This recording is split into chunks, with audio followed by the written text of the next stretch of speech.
Բարև ձեզ, պարոն վարչապետ, շատ ուրախ եմ, որ այսօր իմ հյուրն եք, մենք նշում ենք մեր անկախության 20-ամյակը, տեսնում եք անկախությունը, ազատությունը, բոլոր դռները բացում են, այսօր մեր հայելու առաջ էլ դռները բացվեցին, ինչի համար շատ ուրախ եմ։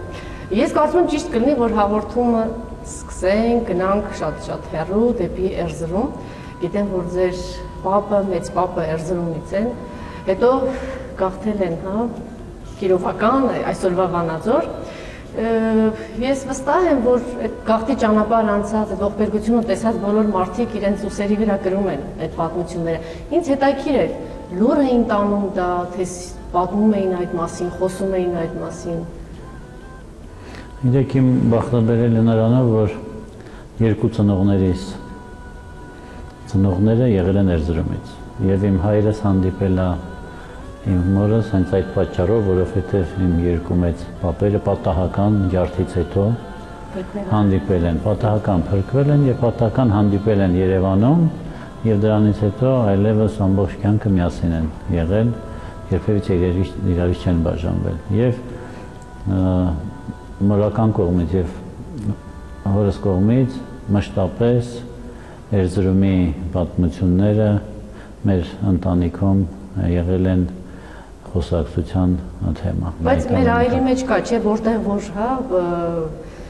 օթևան են գտնում, անմիջապես դա դառնում է իրենցը, ես վստահ եմ, որ Վանաձորն էլ, այդ սարերը, լեռները, ջրեր անմիջապես դարձավ իրենց համար հարազատ։ Գիտեք, դժվարին ճամփա են իրենք անցել 15 թվականից հետո, որովհետև սովետական միության ձևավորման տարիներն էր, դժվար տարիներ են եղել, եւ այդտեղ էլ պապերս մեծ փորձությունների են հանդիպել։ Սկզբից նրանք գաղթել են Ռուսաստան եւ Ռուսաստանում էլ հեշտ չի եղել իրենց կյանքը, որովհետեւ երբ որ կուլակաթափություն է սկսել, իսկ պապս բավականին ակտիվ մարդ էր եւ շատ շուտ կարողանում էր իր շուրջ մարդկանց համախմբել, կազմակերպել, Ռուսաստանում էլ նա կարողացել էր մի կոլխոզում դառնալ ղեկավար, հետո կուլակաթափության ինչ-որ երևույթներ էին դրսևորվել, նա ստիպված էր իր երեխաների հետ միասին լքել, տարբեր քաղաքներում, ապրել է ամեն մի քաղաքում մի երեխան ծնվել է, հայրս ծնվել է Ստավրոպոլում, հայրս ծնվել է Արմավիրում, հետո մյուս երեխան ծնվել է Թիֆլիսում, այն մյուսը արդեն նոր Վանաձորում, մյուսը Երևանում, այսինքն գաղթականի կյանքը եղել է բավականին դժվար։ Հետո դուք կարծեմ ծնվել եք Վանաձորում, բայց շատ փոքր եք եղել, տեղափոխվել եք Երևան, բայց վստահ եմ, որ կապը Վանաձորի հետ եղել է, որտեղ պապական տուն է եղել այնտեղ, իրական տուն է եղել այնտեղ։ Մեծ պապս իր վերջի հանգրվանը Կիրովականն էր, չնայած ծնողներս արդեն տեղափոխվել էին Երևան, բայց կապը Կիրովականի հետ պահպանվում էր եւ երբ որ մայրս պետք է ծննդաբերեր, նպատակահարմար գտան, որ մեր պապու հովանու ներքո այդ տեղի ունենա եւ մայրս ծննդաբերեց Կիրովականում, որից հետո երբ որ 40 տարեկան էի, արդեն նորից տեղափոխվեցինք Երևան։ Հիմա ձեզ ավելի շատ համարում եք Երևանում, ծնված թե այնտեղից ինչպես է, այ որ ասում են որտեղ եք ծնվել, ասում եք Վանաձոր։ Իհարկե, ես ծնվել եմ Վանաձորում, բայց մեզ այնպես են դաստիարակել, որ մենք մշտապես մեզ համարել ենք Էրզրումցիներ։ Ուր մնաց Երևանը։ Հետո Երևանում, ճիշտ ասած չգիտեմ, որ թաղամասում եք ապրել, որ թաղամասն եղել։ Եվ ինչ ամենավառ հուշերը եւ ես կուզենայի վստահ եմ, որ ցանկացած ընտանիքում կան ինչ-որ սկզբունքներ, որի շուրջ այդ ընտանիքը այսպես ամրանում է։ Ինչի շուրջ էր ավելի շատ ամրանում ձեր ընտանիքը պահպանում։ Մեր ընտանիքը ընդգծված հարգալից վերաբերմունք մեր երկու պապերի նկատմամբ։ Ու այդ հարգանքը գալիս էր մեր ծնողներից եւ հնարավոր չէր թաքցնել նրանց զգացմունքները մեր ծնողների նկատմամբ, իսկ թորնիկների համար մենք մենք աստծու չափ սիրում էինք մեր պապերին եւ պատական չի, որ այդ հայրենասիրությունը, մեր կարոտը, մեր երկրի նկատմամբ գալիս է մեր պապերից։ Այնտեղ կա մեծ գերդաստանով սեղան նստել, բանտավանդույթներ։ Բնականաբար։ Լավ, հետո արդեն Երևանում մեծացել ենք Անի հյուրանոցի բակում։ Կենտրոնում եմ այստեղ։ Ես 10 տարի սովորել եմ Համար 8 Պուշկին անվան դպրոցում եւ շատ հարմար էր ընդհանրապես Աբովյան փողոցն էինք հատում, որ այո, դպրոցում հայտնվենք, այսինքն առաջի դասանից մինչեւ 10-րդ դասարան ինքնուրույնաբար ենք հաղթարել այդ ճանապարհը։ Հետո արդեն տնտեսագիտական, այն ժամանակ ինստիտուտ էր կոչվում, ժող ինստիտուտ կոչվում, բայց երևի փայլուն ուսանող եք, որ երկրորդ կուրսից որոշում են, որ դուք պետք է գնաք Լենինգրադ, ձեր կրթությունը Վազնեսենսկու անվան ֆինանսատնտեսական ինստիտուտում ձեր կրթությունը շարունակել եք, շատ լուրջ տարիներ էին, 80-ից 83 թիվ, հետո 83-ից 87 թվականն արդեն ասպիրանտուրա գերազանցությամբ ավարտել եք, բայց Գորբաչովն էր արդեն, նոր ժամանակներ էին, պերեստրոյկա եւ տնտեսագիտական միտքը պետք է որ հասկանար, որ փոթորկումների նոր ժամանակներ են գալիս եւ ինձ հետաքրքիր է ինչ ուղղությամբ էր այդ ժամանակներում տնտեսագիտական միտքը, ինչ մոդելի վրա էր, ավելի շատ կառուցվում եւ դուք էլ լինելով հայ պատանի տեսանելի էր արդեն, որ սա փլուզվում է եւ հնարավոր է վաղը մենք ունենանք անկախ Հայաստան, թե դա հեռու երազներում էր հնարավոր չէր այդպես պատկերացնել եւ ելի նույն հարցը տամ, որ մոդելի տակ եք ավելի շատ պատկերացնում Հայաստանը, փոքրիկ Հայաստան մեծ երկրի մեջ, թե պետք է անկախ լինեն, կարողանանք դիմակայել։ Ուսանողական տարիներին այդպիսի մեծ գաղափարների մասին ուսանողը չի մտածում։ Առաջի հերթին նա մեկ այլ առաքելություն ունի, այն գիտելիքը, որ իրեն տալիս են, այդ գիտելիքը կարողանա մարսի եւ քննությունը կարողանա հաջողությամբ հանձնի։ Այդ տեսակետից ես Լենինգրադում հայտնվեցի ոչ թե այն պատճառով, որ ես փայլուն ուսանող էի, այլ որովհետեւ մեր ինստիտուտը պայմանագիր էր Վազնեսենսկու ինստիտուտի հետ, փոխանակման եւ այդ համաձայնագրի ներքո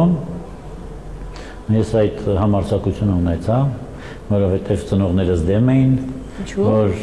հեռու գնամ Լենինգրադ, մենակ, մենք այնտեղ ոչ մի բարեկամ չունեինք, ոչ մի հարազատ չունեինք Լենինգրադում,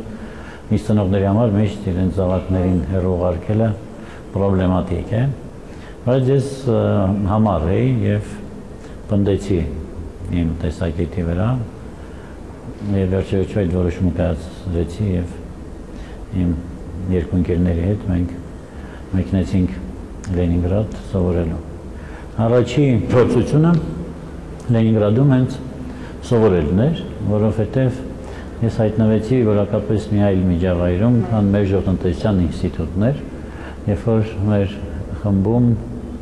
կար մրցակցություն, թե ով է լավ սովորում, եւ բավականին շատ տաղանդաշատ ուսանողներ կային եւ հայերին էլ նայում են այնպես, որ հայերը լավ չեն սովորում, որ իրանք ծույլիկ են եւ այլն, եւ այդպեսի մի ձեռնոց էին մտնել։ Ոստեր այդ կարծրատիպը կար, որ հայերը այդպես գալիս։ Մենք համասանում ունեինք մի քանի բացառիկ սպորտսմեններ, հայ, որոնց ինստիտուտը պահում էր միայն այն բանի համար, որ նրանք տաղանդավոր սպորտսմեններ էին, բայց գիտելիքից շատ հեռու էին եւ բոլորի մոտ տպավորություն էր, որ եթե Հայաստանից են, ուրեմն Բաճելի ված չի։ Ված չէ։ Եվ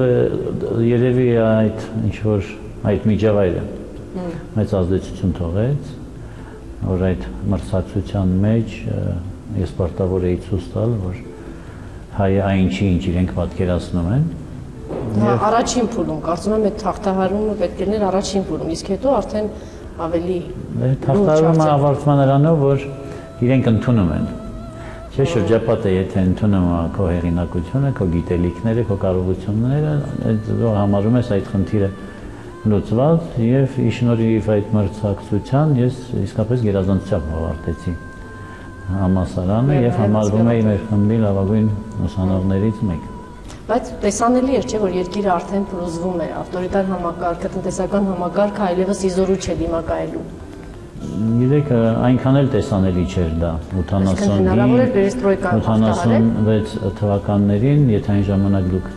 որևէ մեկին ասեիք, որ ընդամենը 5 տարի հետո սովետական միությունը փլուզվելու է, գերակշռող մեծամասնությունը, այդ թվում նաև գիտնականների, դες չէին համաձայնվի, որովհետև դեռ այն ժամանակ նրանք տեսնում էին, որ սովետական ճամբարը ընդհանրապես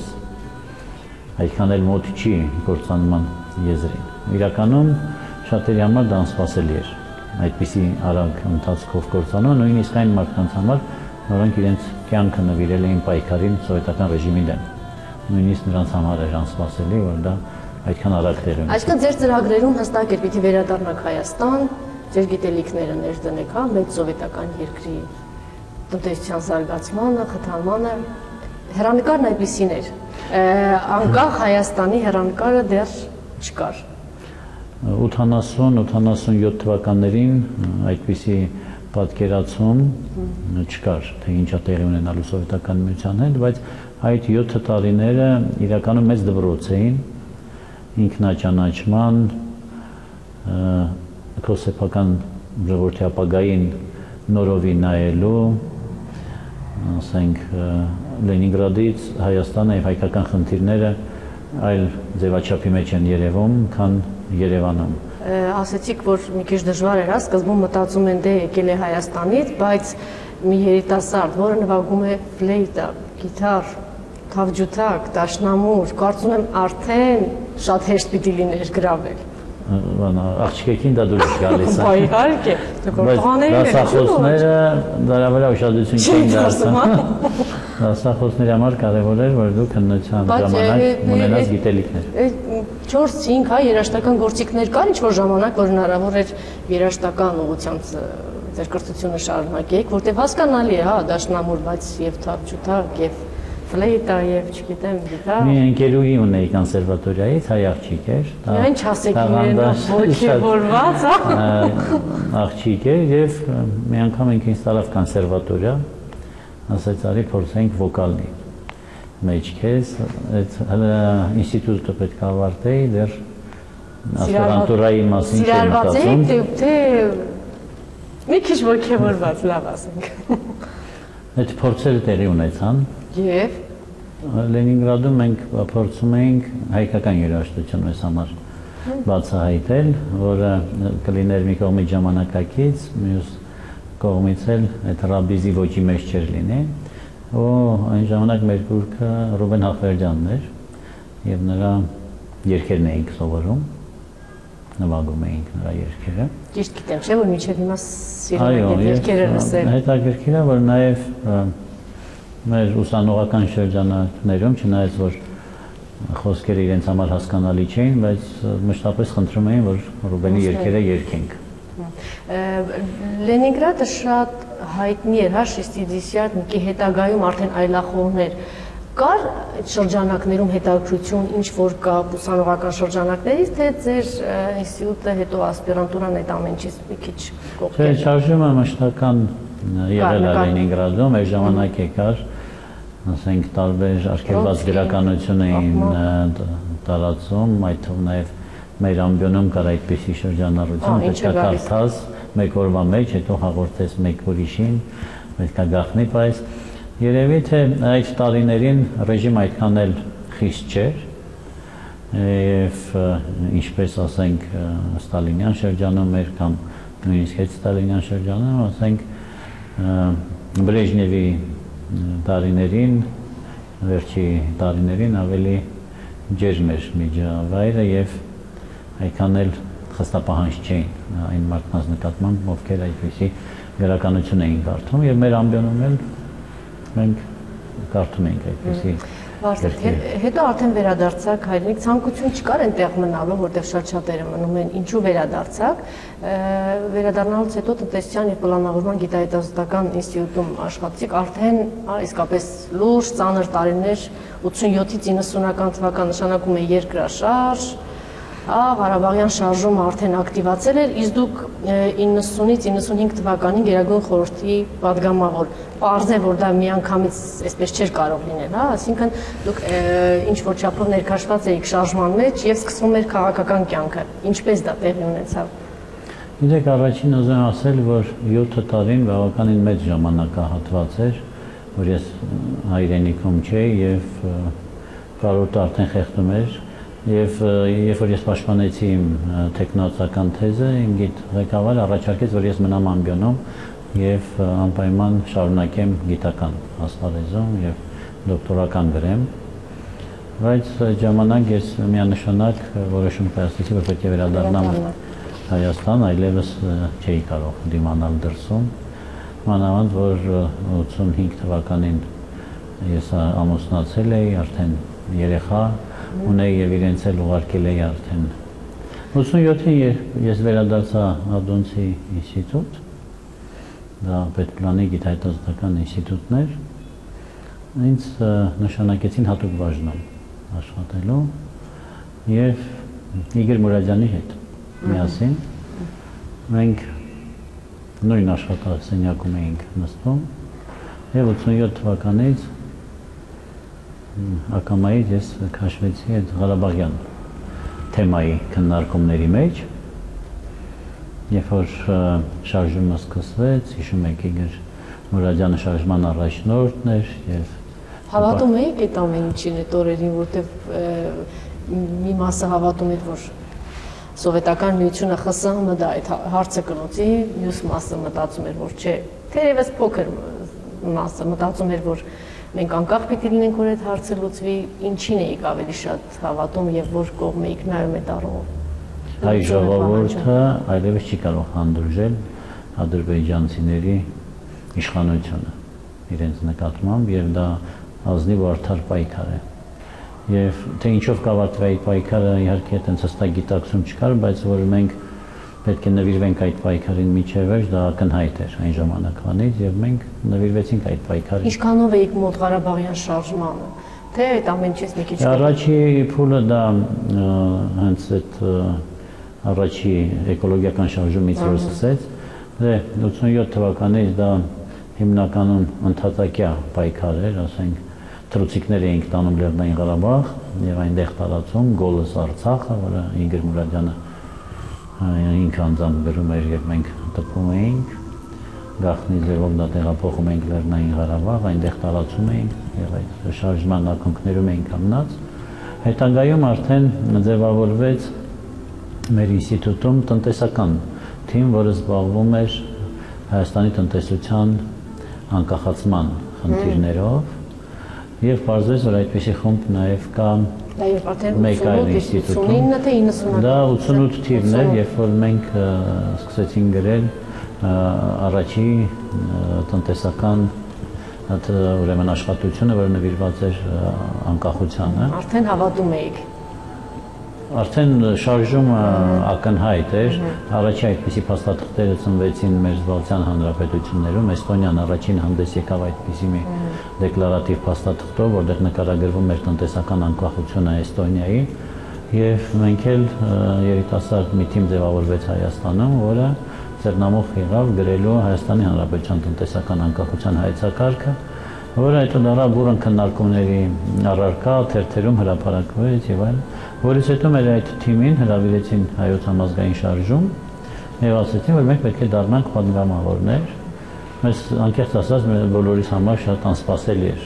այդ առաջարկը։ Իսկ նկատվել էիք Դե քանի որ այդ հայեցակարգը իսկապես դարձել էր քննարկման առարկա եւ հայոց համազգային շարժումն էլ անհրաժեշտ էր այդպիսի փաստաթուղթ, որը նաեւ բացի քաղաքականից տնտեսական խնդիրների պատասխանը պետք է տա, մեր այդ երիտասարդ թիմը հայտնվեց համազգային շարժման ուշադրության կենտրոնում եւ մենք ներկայացնում էինք այդ ծրագիրը տարբեր ֆորմատներով համազգային շարժման ներկայացուցիչներին, որից հետո էլ մեզ Աշոտ Մանուչարյանը հստակ առաջարկներ արեց բոլորին, ով որ ընտրատարածքով պետք է ընտրվի պատգամավոր։ Հեշտ անցակ հիշում եք այդ օրերը, պայքարը թեժ էր, թե Պայքարը թեժ էր, հեշտ չէր պատգամավոր ընտրվելը, բայց ավելի հեշտ քան այսօր, թե երևի ավելի հեշտ է։ Ավելի հեշտ, հա։ Այո։ Ավելի հեշտ, բայց տրամաբանությունն էր պայքարի այլ, որովհետև հիշում եք այն ժամանակ մեր ժողովուրդը ոգևորված էր այլ գաղափարներով, այլ արժեքներով էինք մենք առաջնորդվում եւ դեռևս չէինք պատկերացնում ինչ փորձություններ, վարժավիքներ ենք ապագայում ունենալու։ Շատ հետաքրքիր Գերագույն խորհուրդը կարծում եմ շատ հետաքրքիր էր։ Այնտեղ եւ կոմունիստները կան եւ արդեն ՀՀՇ-ն առաջնային հիշում եք առաջնային ինչ հարցեր էր դրված եւ ինչու ինչ որ մի ժամանակից կարծես թե ձեր ճանապարհները մի քիչ հիմքը երբ դրվեց։ Նո, առաջի խնդիրը դա Գերագույն խորհրդի նախագահ ընտրության խնդիրն էր, որտեղ մեր թիմը պետք է ընդդիմադիր դա հաղթահարվեց։ Թիմին հաղթարել, այո, դա էլ հեշտ չէր, բայց առաջին փուլը դա էր, երբ որ Լևոն Տեր-Պետրոսյանը ընտրվեց Գերագույն խորհրդի նախագահ, դրանից հետո արդեն կառավարության ձևավորումն էր, որը երկրորդ լուրջ փորձությունն էր, թե ովքեր են լինելու նախարարներ, քանի որ մենք պարլամենտական երկրում էինք ապրում, նախարարներին հաստատում էր Գերագույն խորհուրդը, եւ Վազգեն Մանուկյանը առաջին մեր վարչապետն էր, որն է ներկայացնում էր փուլ առ փուլ նախարարներին, որոնք պետք է իհարկե դժվար տարիներ էին, որովհետև մի կողմից անհրաժեշտ էր, որպեսզի նախարարները ոլորտը լավ իմանային, բայց մյուս կողմից էլ անհրաժեշտ էր, որպեսզի նրանք պատկերացնեին ապագան հին համակարգից դեպի նոր անցնելը, եւ այդտեղ իհարկե մեր պատկերացումները շատ ռոմանտիկ էին ալու։ Բայց այդտեղից կարծես է դուք, եթե ճիշտ ասեմ, հրաժեշտ տվեցիք ՀՀՇ-ին։ 91 թվականին ձևավորվեց։ Ինչն էր,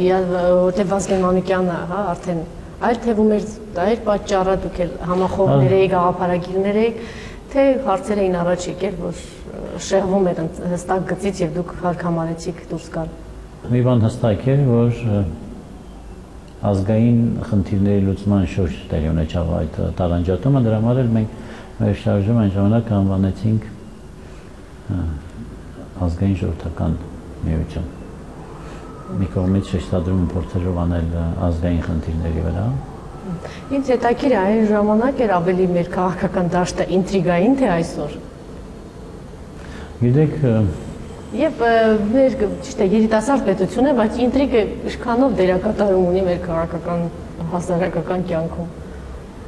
Այն ժամանակ էլ կային ինտրիգներ, դե մենք առաջի քայլերն էինք կատարում այդ դաշտում, ունեցանք ինտրիգների վարպետներ, ակադեմիկոսներ, որոնք ապշեցուցիչ դասեր էին տալիս։ Ժամանակը ինչքան է ինտրիգանների ժամանակը կա, ասենք, երկար ժամանակ է քաղաքականության մեջ եկա, ասենք, չգիտեմ, 10 տարի, 20 տարի եւ բարձ է լինում, թե վարպետները պես հավերժ մնում են, ինչպես է։ Կան վարպետներ, որ երևույթների ժամանակ դրսևորվում են այդ վարպետները եւ ակնառու են դառնում, ակնհայտ է դառնում, թե ովքեր են այդ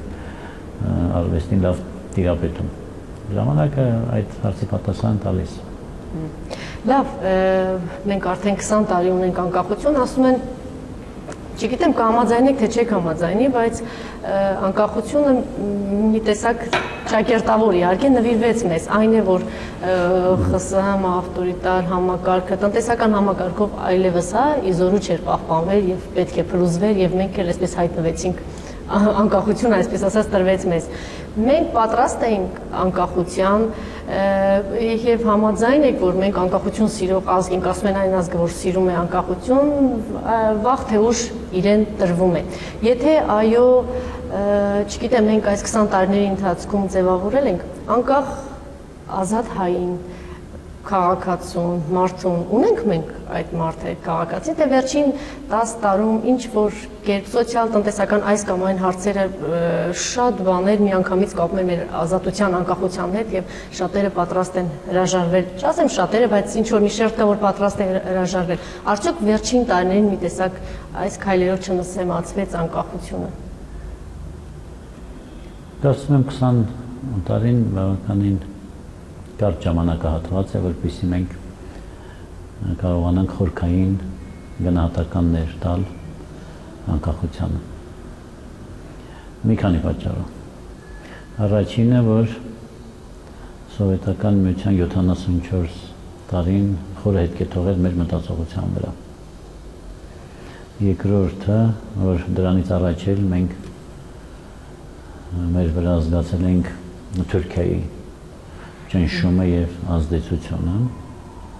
Երրորդը, որովհետեւ անկախությունից անմիջապես հետո մեր սոցիալ-տնտեսական միջակը կտրուկ վատացավ։ Կտրուկ եւ կենցաղային պայմանները մեր քաղաքացիների իրենց հին մտածողությամբ կտրուկ վատանալուց հետո հետեւյալ հարցն էր դրվում, թե ինչպիսի սպասելիքներ ունենք մենք պետությունից։ Եվ ստացվում էր, որ բոլորը պահանջատեր են պետության նկատմամբ եւ ոչ մեկ չի մտածում իսկ ինքը ինչ տալիք ունի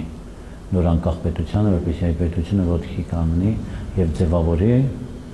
անկախ ինստիտուտներ, ազգային ժողով, կառավարություն, անկախ դատական համակարգ, իշխանությունների տարանջատում, դեմոկրատական ինստիտուտների ներդրում, մասնավոր սեփականության ինստիտուտի կայացում, փոքր եւ միջին բիզնեսի կայացում, միջին խավի ձևավորում, այդ ամենը չկար եւ չէր կարող լինել։ Մասնավոր սեփականությունը ներեր դրվում առաջի անգամ, այն էլ դժվար պայմաններում։ 1/3-ը մեր տնտեսության փլուզված էր ավերիչ երկրաշարժի պատճառով։ Դրանից հետո սովետական միության փլուզումը բերեց խորը տնտեսական եւ սոցիալական անկում, հիպերինֆլյացիա, էլեմենտար ապրանքների բացակայություն, ջերուցման բացակայություն։ Շրջափակում հետո։ Դրանից հետո պատերազմ, մարդկային զոհեր, բայց հաղթանակ։ Որը կարող էր մեծ ստիմուլ տալ, ազգին կարող էր մեծ ստիմուլ տվեց, բայց իր հետ միասին բերեց լրացուցիչ նոր սոցիալ-տնտեսական բարդ պայմաններ մեր քաղաքացիների համար։ Բայց պարոն վարչապետ, պետք է ընդունենք, որ մեր ժողովուրդը նաև պինդ, համբերատար, եթե հիշում եք այդ տարիներին, սպասում էր երբևէ պատերազմի տարիներին հարց չբարձրացվեց, սոցիալական, տնտեսական, չգիտեմ, բոլորը համբերատար տանում էին այդ ամեն ինչը, բայց անցավ այդ ժամանակաշրջանը, երևի թե ամեն մի ժողովուրդ ունի իր համբերելու սահմանագիծը եւ խաղաղ տարիներ, մի քանի տարիներ էլ այսպես դիմադրեց, հետո նոր ընդվզումը առաջ եկավ։ Այսինքն այստեղ այդ պատճառները, հա, նկատի ունենալով այնուամենայնիվ, չգիտեմ, արդարություն, իրավունք, համաձայն եմ, որ, բայց պետությունը, իշխանությունը այդտեղ շատ ավելի ուժեղ է, շատ ավելի հզոր է եւ գուցե իր քայլերով պիտի։ Իրեք ընդվզումներ, բողոքի ակցիան մշտապես էլ եղել են, բայց կար մի սահմանագիծ, որը երբեք չէր կարելի անցնել, դա Լեռնային Ղարաբաղի խնդիրն էր։ Այսինքն ներքին քաղաքական պայքարը միշտ այդ եզրը ճիշտ գնահատում էր։ Եվ այս 20 տարիների ընթացքում կարծում եմ, որ այդ կարևոր սահմանափակումը մեր ներքին քաղաքական պայքարի համար պետք է լինի, որովհետև դա ազգային արժանապատվության խնդիր է, համար մեկ խնդիրն է մեր ազգի ապագայի առումով եւ մենք բոլոր մեր ներքին քաղաքական խնդիրները պետք է լուծենք, չվտանգելով Լեռնային Ղարաբաղի հարցի թակավորման խնդիրը։ Մենք գիտենք, որ երկրի զարգերակար շարժիչ ուժը դա քրիտիկական զանգվածն է, այն միջին շերտը, դժբախտաբար այսօր մեծ մասը որոշում է կայացնում թողնել եւ հեռանալ։ Մինչդեռ պետք է մնան այստեղ, այ դուք ինչպես եք ասում, իրավունքի, հա, օրենքի ամեն ինչ առաջ տեղում պայքարում, բայց չգիտեմ, հեշտ որոշում է, թե գուցե շատ բարդ որոշում է, բայց պետք է ընդունենք, որ այդ ճանապարհն է շատ-շատերը բռնում եւ դա կարող է լուրջ անդրադարձ ունենալ։ Համաձայն եմ, այդ հիմնախնդիրը այսօր առկա է Հայաստանում եւ այդ խնդիրը լուծելու համար մենք շատ անելիքներ ունենք, շատ, եւ տնտեսական ոլորտում, եւ քաղաքական ոլորտում, եւ բարոյահոգեբանական, դաստիարակչական ոլորտում լուրջ անելիքներ ունենք։ Մենք այս պահի դրությամբ ունենք $3000 հնա մեկ շնչին ընկնող եւ եթե մենք ունենք տաղանդավոր մարդիկ, որոնք ստանում են փայլուն կրթություն եւ կարող են այլ պետություններում, որտեղ դրսևորվել, ինքնայրացվել, դրսևորվել եւ իրենց համար միանգամից կարող են ապահովել ավելի բարձր կենսապայմաններ, այսինքն այն երկրներում, որտեղ համախառն ներքին արդյունքը ոչ թե $3000, այլ 30,000 եւ ավելին, հասկանալի է, որ դա ստեղծում է բնական լուրջ խթան, որպեսզի մարդիկ որոնեն իրենց համար կենցաղային ավելի բարենպաստ պայմաններ։ Այդ տեսակետից ես կարծում եմ մենք հիմնական շեշտադրում պետք է անենք հայրենասիրության վրա, ազգային դաստիարակության վրա, որ մարդը միայն նյութականով չի, որ պետք է առաջնորդվի, այլ նաև հոգևոր արժեքներ, ազգային արժեքները նույնպես կարևոր են մեր ինքնության համար։ Հակառակ դեպքում անիմաստ է դառնում մեր պապերի անցած ուղին եւ այն պատգամը, որ մենք ժառանգել ենք։ Դա մեր տեսակի հետ կապ ունի, թե չէ։ Ես հիմա ուզում եմ Նժան Բեշիկտաշյանի խոսքերը կարդալ։ Ընդամենը վերջերս, ծանոթացա հայը, երբ կուսակցական է, խոսում է ազատությունից, երբ չեսօք է, խոսում է միավորվելուց, իբրև մարդ անիշխանական է, իբրև հայ ազգայնական, եթե մի անգամ տիրանա իր հայրենիքին, կրկին անիշխանական կդառնա, նա գործի մարդ է անձնական նախաձեռնությունների մեջ և խոսքի մարդ հանրային գործերի մեջ, քաղաքական կյանքի մեջ գործազուրկ է։ Այս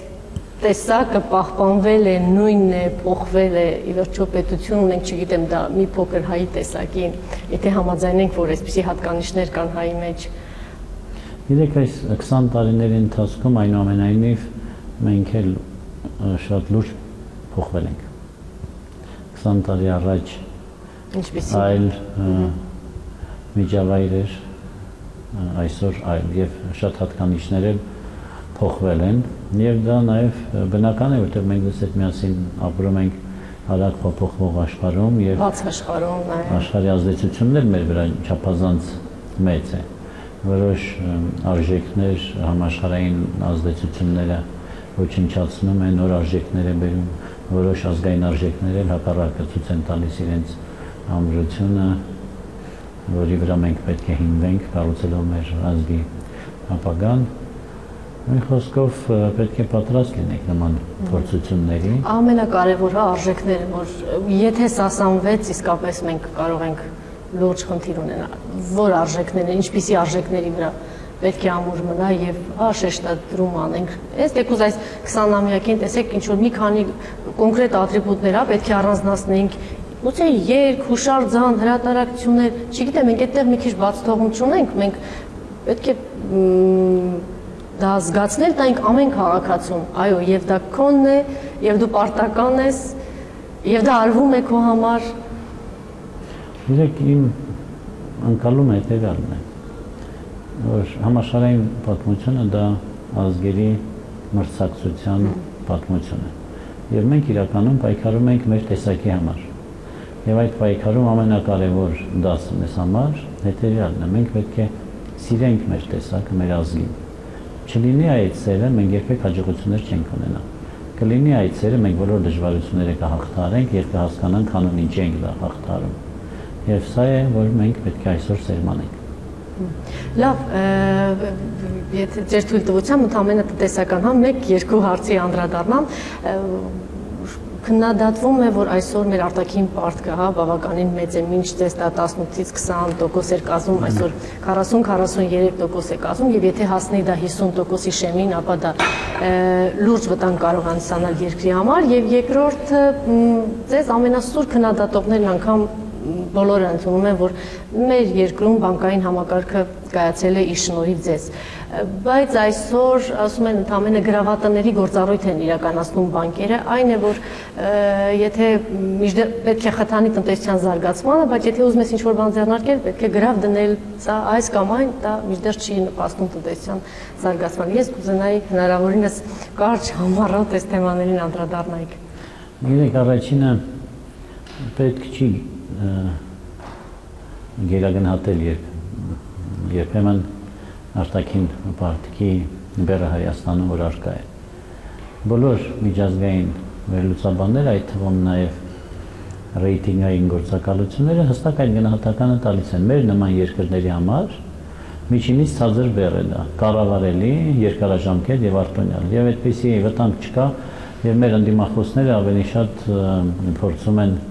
դա ներկայացնել որպես խոցելի կետ, ես համաձայն չեմ կատեգորի, հակառակը մենք 10 տարի բավականին գրագետ մակրոտնտեսական քաղաքականություն ենք մեր երկրում իրականացնել, որի համար մեզ քննադատում էին մշտապես, բայց ի շնորհիվ այդ քաղաքականության մենք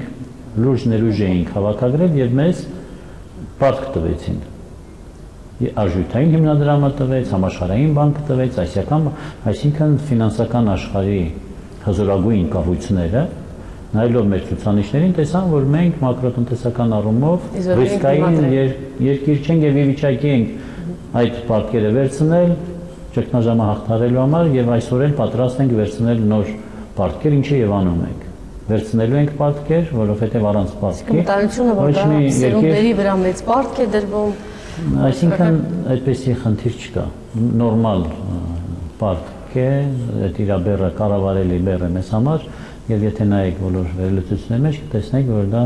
հենց այդպես է գնահատվում է։ Պետք չի այդտեղ իզուր աժոտաժ սարքել։ Ասենք եթե 100% է հասնում հնայի մեջ, երկրներ կան, որոնք 100%-ից ավել են, չէ, իրենց արտաքին պարտքը եվրոպական զարգացած երկրների մոտ 100% եւ ավել, ասենք դա իհարկե լուրջ խնդիր է արդեն, որովհետեւ դուք պետք է վիճակի լինեք նոր պարտք վերցնեք, որպես սպասարկեք հին պարտքը։ Մենք դեռևս հեռու ենք այդպիսի ռիսկային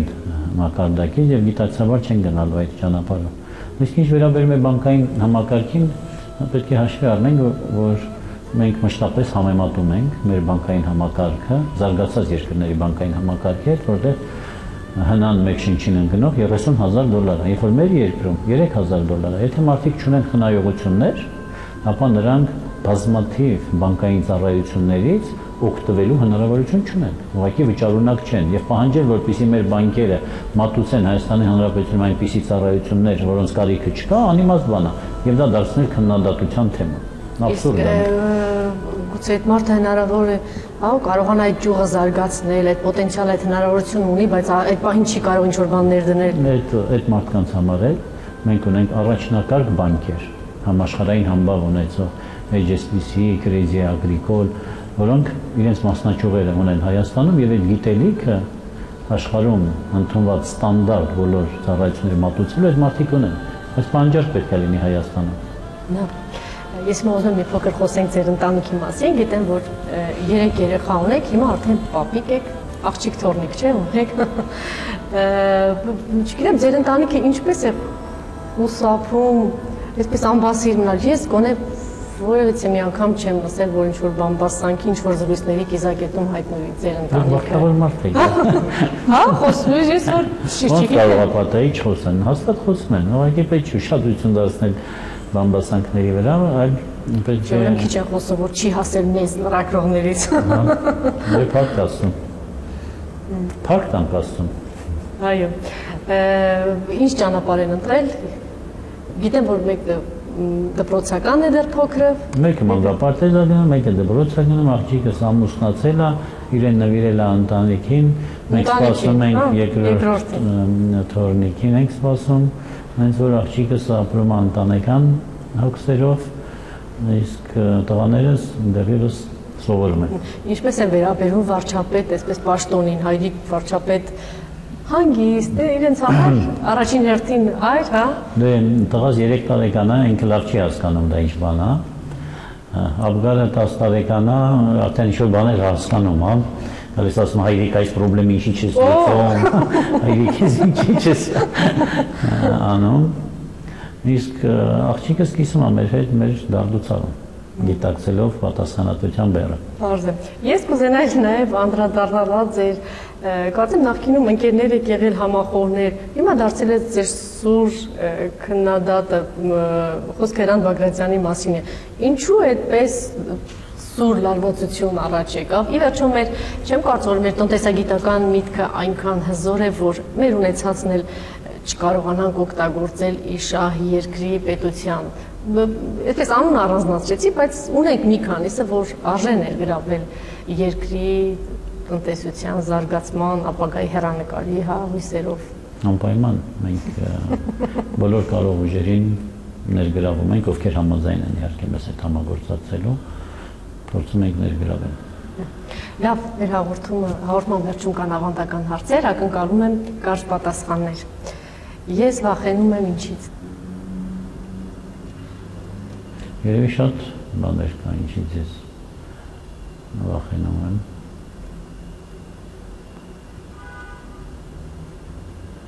Շատ բաներ։ Ես ամաչում եմ ինչի համար։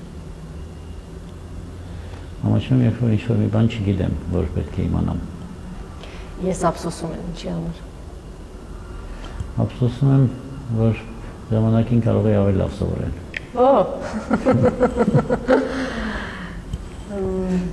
Ասում են կյանքը ունի 3 աստիճան, կյանքը ինձ համար կյանքը, մարդկանց համար կյանքը, Աստծու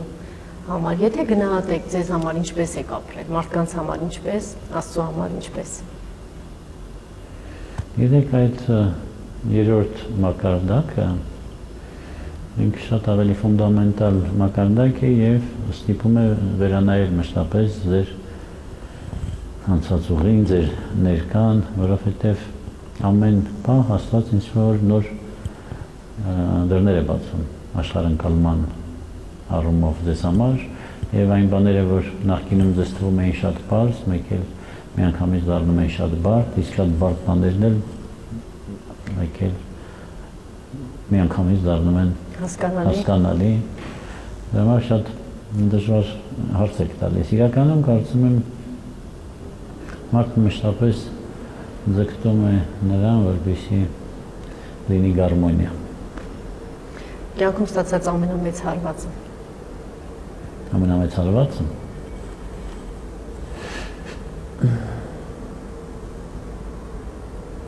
Հարվածներ երևի շատ են ստացել։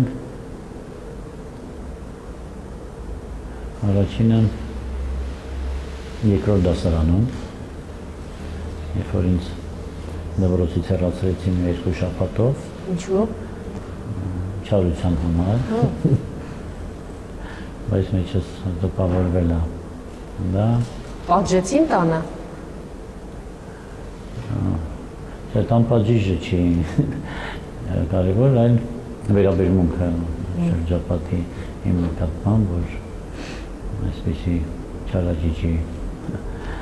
երեխա է։ Երկրորդը մի զգացում է, որ ինձ վրա մեծ ազդեցություն է թողել դպրոցից, իմ մեծ եղբայրս գերազանցիկ էր։ Իսկ ես չարաճիճի էի դպրոցում եւ բոլորը ասում էին. «Այ եղբայր, դու Արմեն Սարգսյանի եղբայրն եք, այսքան չար եք»։ Եվ դա էլ հոգեբանական ինչ-որ մի բաներ բարդույթ էր ստեղծել, ճակատագրի հարված, որ պետք է կարողանայի իմ մեջ ինչ-որ բաներ փոխել։ Նրանից հետո դպրոց ավարտելուց հետո ես չընդունվեցի առաջի տարին ինստիտուտ, մի տարբերություն էր բոլոր դասարանցիների, եւ դա ինձ համար մեծ հարված էր եւ դաս էր։ Դրանից հետո արդեն քաղաքական դաշտում քաղաքական դասեր էին, որ մենք ստանում էինք որպես ընդդիմություն եւ ապշեցնում էր ինձ, թե ինչքան անարդար են վերաբերվում ընդդիմությանը։ Ինչ գործիքներ են։ Լավ է, բարձր, հիմա հիշում եք դա։ Շատ լավ։ Ինչ անընդունելի մեթոդներ կարելի է կիրառել ընդդիմության նկատմամբ։ Իսկ հիմա, ասենք ընդդիմությունը Հիմա որակապես իրավիճակը փոխվել է։ Քանի որ մենք այդ կյանքի հարվածները ստացել ենք, մենք չենք կարող նույն մեթոդները կիրառել, ինչ որ մեր քաշի վրա ենք զգացել, դա լուրջ դասեր էին կյանքի։ Ես հպարտ եմ եւ ուժեղ եմ ինչով։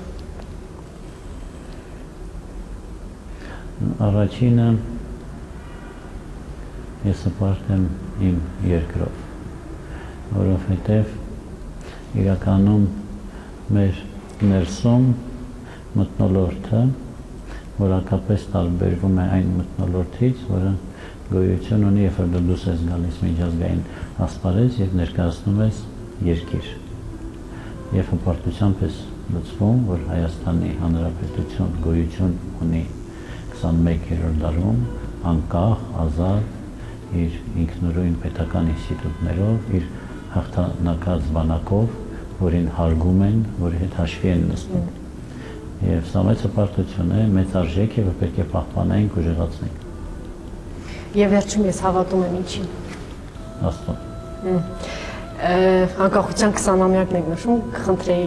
երկու խոսք, հա, մեր ժողովրդին, մեզ բոլորիս։ Երևի այս հարցազրույցի մեջ հիմնական թեզերը ես փորձեցի ներկայացնել։ Առաջինը դա սիրո դասն է։ Մենք պետք է սիրենք մեր ժողովրդին, մեր հայրենիքը։ Առանց դրա երբևէ հաջողություն չենք ունենա։ Երկրորդը անկախությունը պատասխանատվություն է։ Ոչ բոլորն են համարձակվում այսօր պատասխանատվություն վերցնել սեփական ապագայի նկատմամբ։ Շատերը պահանջում են ուրիշներից սեփական բարեկեցության խնդիրների լուծման առումով։ Դա անազատ մարդուն բնորոշման է։ Այո, եւ դա պետք է կարողանանք հաղթարել, երբ որ մենք պետությունից ինչ-որ բան ենք պահանջում, միևնույն ժամանակ պետք է մեզ հարց տանք, իսկ մենք ինչ կարող ենք անել, որ մեր պետությունը լինի ուժեղ, արդար, որով մենք պետք է հպարտանանք։ Եվ ես համոզված եմ, որ այս բոլոր խնդիրները մենք միասին կարող ենք լուծել։ Մի քիչ սեր, մի քիչ պատասխանատվություն, մի քիչ հավատ, եւ մենք կունենանք մեր ուզած հայրենիքը։